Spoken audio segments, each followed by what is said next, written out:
முயற்சிகள் வெல்லும் சேனல். வணக்கம். இன்றைக்கி நம்ம சுவையான டேஸ்டான வெற்றிலை பாயசம் நம்ம எப்படி செய்யலாங்கிறத பார்க்கலாம் வாங்க.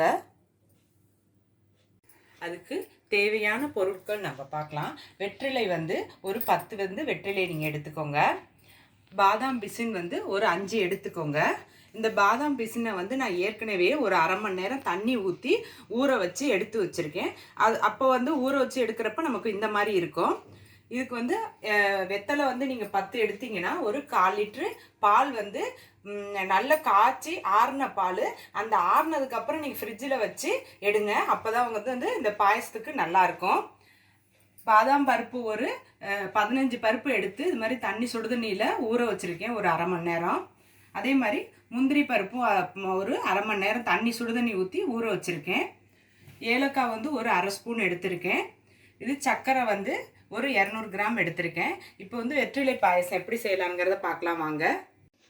வெற்றிலை பாயசத்துக்கு இந்த வெத்தலை இருக்குது பாருங்கள். வெத்தலையோட இந்த பின்பகுதியில் இந்த மாதிரி காம்பு சின்னதாக காம்பு இருக்கும். இந்த காம்பை நம்ம இதை பிச்சு தனியாக வச்சுருங்க. இதை வெத்தலையை மட்டும் ஒரு 4ஆக பிச்சு இதை என்ன பண்ணுங்கள், இதை எடுத்து நம்ம மிக்சி ஜாரில் இதை போட்டு தேவையான அளவு தண்ணியை ஊற்றிட்டு இதை நைஸாக அரைச்சிக்கோங்க. பாருங்கன்னா மிக்சி ஜாரில் நம்ம வெற்றிலையை போட்டிருந்தோம் பாருங்கள். அதை நல்லா நைஸாக நான் இந்த மாதிரி அரைச்சிக்கிட்டேன். இப்போ இதை எடுத்து மாதிரி ஒரு வடிகட்டி எடுத்துக்கோங்க. எடுத்துட்டு இதை அப்படியே வடிகட்டிக்கோங்க. நான் வடிகட்டிட்டு உங்களுக்கு காட்டுறேன். நம்ம வெற்றிலையை நான் ஏற்கனவே சொன்னேன் பாருங்கள், வடிகட்டி எடுத்துக்கோங்கன்னு. நான் வடிகட்டி எடுத்து வச்சுக்கிட்டேன். இப்போ இதை இங்கிட்ட எடுத்துக்குவோம். அடுத்தது பார்த்திங்கன்னா இதில் பாதாம் பருப்பும் முந்திரி பருப்பும் ஊற வச்சுருந்தேன் பாருங்கள். இதை மிக்சி ஜாரில் நம்ம அரைக்கணும். இங்கே பாருங்கள், பாதாம் பருப்போட தோலெல்லாம் நல்லா உரித்து எடுத்துக்கோங்க. இதை நல்லா நைஸாக அரைச்சிக்கோங்க. நான் மிக்சி ஜாரில் பாதாமும் முந்திரியும் போட்டேன் பாருங்கள். அதை இந்த அளவுக்கு நைஸாக அரைச்சிக்கோங்க. இப்போ அடுத்தது பாயசம் ரெடி பண்ணலாம். அடுப்பை பற்ற வச்சுட்டு இந்த மாதிரி ஒரு கடாய் போட்டுக்கோங்க. போட்டுட்டு நம்ம எடுத்து வச்சுருந்த பால் இருக்குது பாருங்கள். இந்த பாலை இதில் ஊற்றிக்கோங்க. இது ஏற்கனவே நம்ம காய்ச்சி ஆற வச்ச பால் தான். இதில் நம்ம எடுத்து வச்சுருந்த சர்க்கரை இருக்குது பாருங்கள். இதையும் இதில் போட்டுக்கோங்க. போட்டுட்டு இந்த சர்க்கரை கரையிற வரைக்கும் கைவிடாமல் நல்லா இதை கலக்கிக்கோங்க. நான் சர்க்கரை கரைஞ்சதுக்கப்புறம் அடுத்தது என்னன்னு சொல்கிறேன். நம்ம பாலில் சர்க்கரை போட்டிருந்தோம். அது நல்லா கரைஞ்சிருச்சு. இந்த பாருங்கள், இந்த மாதிரி நல்லா கரைஞ்சிடணும். கரைஞ்சதுக்கப்புறம் நம்ம இதில் முந்திரி பருப்பும் பாதாம் பருப்பும் நம்ம அரைச்சி வச்சோம் பாருங்கள். அதை இதில் சேர்த்துக்கோங்க. சேர்த்துட்டு இதையும் ஒரு 10 நிமிஷம் கைவிடாமல் நல்லா இதை கலக்கிக்கோங்க.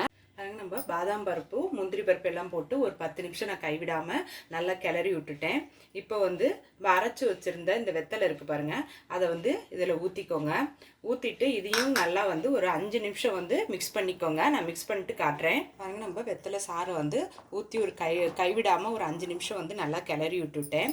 இப்போ நம்ம ஏலக்காய் தூள் எடுத்துருந்தேன் பாருங்கள். அந்த ஏலக்காய் தூளை இதில் தூவிக்கோங்க. தூவிட்டு இந்த அடுப்பை ஆஃப் பண்ணிடுங்க.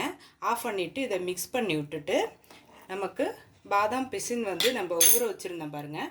அதை இதில் போட்டுக்கோங்க. அடுப்பை ஆஃப் பண்ணிவிட்டு இந்த பாதாம் பிசினை மட்டும் போட்டுக்கோங்க. நான் இப்போ எல்லாத்தையும் போட்டுடுறேன். போட்டுட்டு நல்லா மிக்ஸ் பண்ணி விட்டுக்கோங்க. ஒரு சுவையான ஹெல்த்தியான வெற்றிலை பாயசம் நமக்கு ரெடி ஆகிடுச்சு. இதை நீங்கள் நல்லா நமக்கு சளி இருக்கிறப்ப இந்த மாதிரி பாயசமாக வச்சு குடிச்சிங்கன்னா அவ்வளோ நல்லது. நான் இந்த வீடியோவில் சொன்ன மாதிரியே நீங்களும் இதை செஞ்சு பாருங்கள். இந்த வீடியோ உங்களுக்கு பிடிச்சிருந்துச்சுன்னா லைக் பண்ணுங்கள், ஷேர் பண்ணுங்கள். உங்கள் முயற்சிகள் வெல்லும் சேனலுக்கு சப்ஸ்கிரைப் பண்ணுங்கள். நன்றி.